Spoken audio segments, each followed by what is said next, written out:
Good evening, friends. Uh, Today we are going to discuss about maximum power transfer. So, what is maximum power transfer? If the circuit is having source with a source resistance Rs and load with load resistance RL, then maximum power is transferred. If the load resistance is equal to source resistance, then maximum power will be transferred if RL is equal to Rs.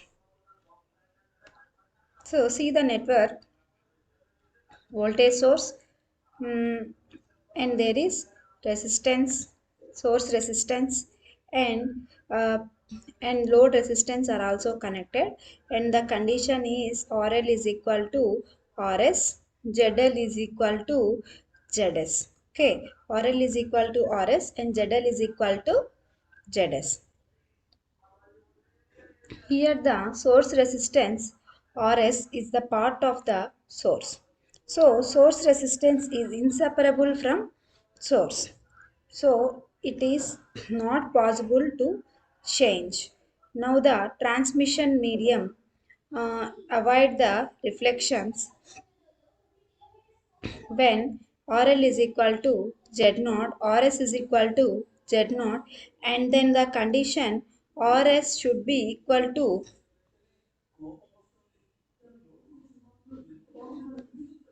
Rs should be equal to RL, both should be equal to Z0. Okay.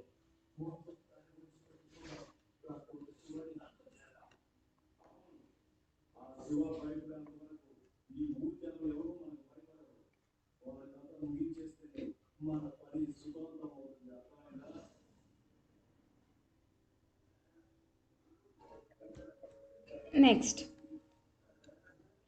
Vs, Rs, transmission medium and load resistance. Rs is equal to Z node, RL is equal to Z node, Rs is equal to RL is both should be equal to Z node.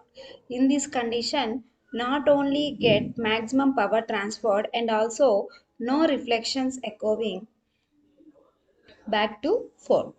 Okay. So in RF system, we have an antenna and LNA. In LNA, the maximum power is possible only when no reflections. Okay. In LNA, the maximum power is possible only when no reflections. That is gamma is equal to 0. Maximum power is transferred in LNA when no reflections will be possible. P out is equal to P in. P out is equal to input power into power gain. That means P out is equal to gain into input power. See the circuit here.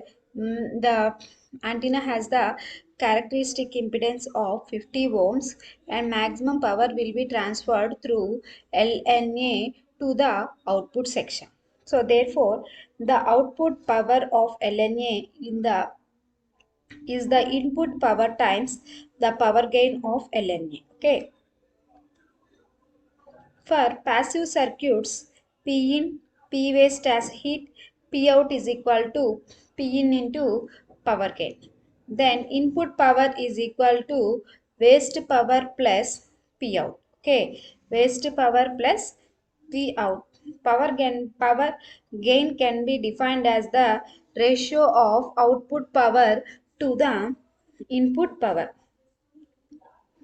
For active circuits, P wasted, P signal, P power supply, P load. That means here the active system is connected to four parts, that is internal input signal, wastage power, power supply and load.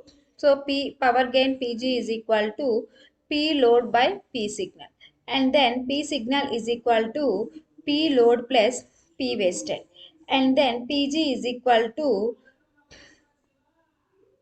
Pg is equal to P signal plus P power supply. If the power load is more than power signal, then the power gain of the system is more than 1. Then resistor, capacitor, inductor, all are the here the symbols for this one. So one characteristic of RF circuits is the relatively large ratio of passive to active components. Okay. In contrast with digital VLSI circuits, many of those passive components may be inductors or even transformers.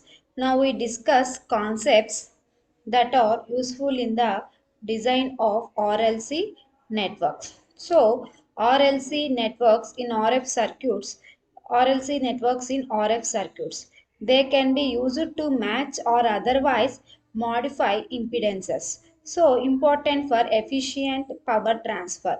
Cancel transistor parasitic to provide high gain at high frequencies. Okay, we have to cancel transistors parasitic which are dependent in order to provide high gain at high frequencies. Next, and they can be filter out unwanted signals, and they can be filter out unwanted signals. Parallel RLC tank network. Okay, here this circuit exhibits resonant behavior. Okay, so this circuit exhibits resonant behavior. This circuit is also often called a tank circuit or simply tank. See the figure. We begin by studying its complex impedance or more directly its admittance. Okay, so it is more convenient to convert into admittance for a parallel network. Okay, for a parallel network. So here parallel RLC tank.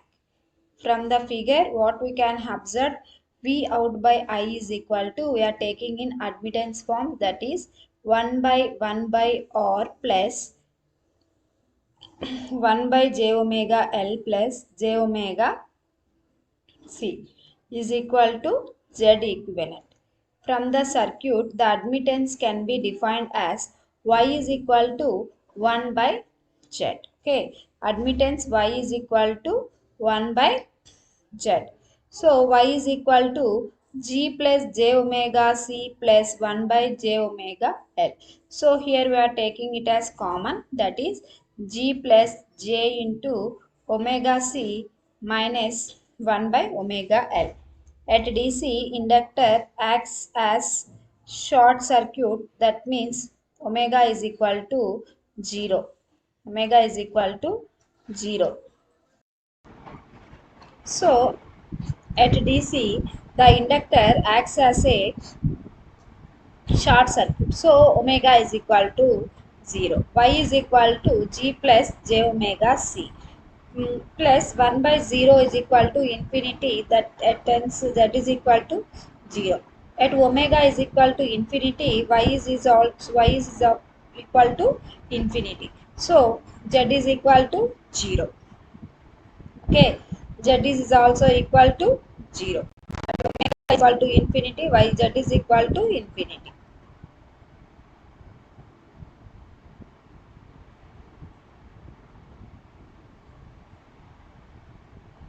At resonant frequency, the frequency at which the inductive and capacitive admittances 0 known as resonant frequency. At omega is equal to omega naught, from equation 3, omega naught C minus 1 by omega naught L is equal to 0. Omega naught C is equal to 1 by omega naught L. So omega naught square is equal to 1 by LC. And then omega is equal to 1 by square root of LC. So what is quality factor? So what the quality factor defined as omega times peak energy stored in the circuit divided by the average power consumed in the circuit, or Q can be defined as omega times the ratio of peak power stored in the circuit to the average power consumed in the circuit. Q is equal to omega naught into peak energy stored by average power consumed. Peak energy stored by average power consumed. So Q is equal to peak energy stored by average power consumed. Now we use this definition to derive expression for the Q of parallel RLC circuit at resonance. The peak energy stored in network at any given time is E total is equal to half CV square. V is equal to IPK into R. The average power dissipated in the resistor at resonance is P average is equal to half IP. PK means peak. PK square into R. So P average is equal to VI by 2. V is equal to IR by IR. So V is equal to IPK into R. I is equal to V by R. Q is equal to omega into peak energy stored by average power consumed.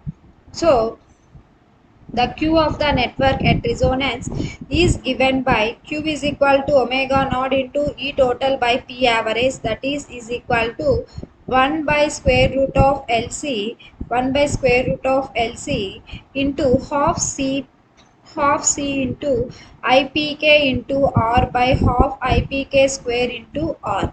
So that is R is equal to R by square root of L by C. Series RLC networks. It is exactly analogous dual approach to deduce the properties of series RLC circuits. The resonant condition corresponds again to the frequency where the capacitances and inductance gets cancelled. Okay, here the network shows the series RLC network. Here the network shows the series RLC network. From the above circuit V out by V in is equal to 1 by R plus j omega L minus 1 by j omega C is equal to j omega RC by 1 minus omega square minus LC plus j omega RC. Okay, at omega is equal to 0, inductance L is short circuit, capacitance C open circuit, then output voltage is equal to 0 volts. Inductance L open circuit, capacitance C short circuit, then output voltage V out is equal to 0 volts. At omega is equal to omega naught at resonant frequency, then output voltage V out is equal to V. Okay, then V out of j omega naught is equal to V into j omega naught. That's the equation number 5. Peak energy stored in the inductor L is equal to half Li square. So half into L into Vm by R whole square. So average power dissipated is equal to V square amp by 2R. That is quality factor Q is equal to omega naught into peak energy stored by average power consumed. That means Q is equal to omega naught into half L V amp by R whole square by V square amp by 2R. Okay, that is equal to Q is equal to omega naught L by R. Equation number 9.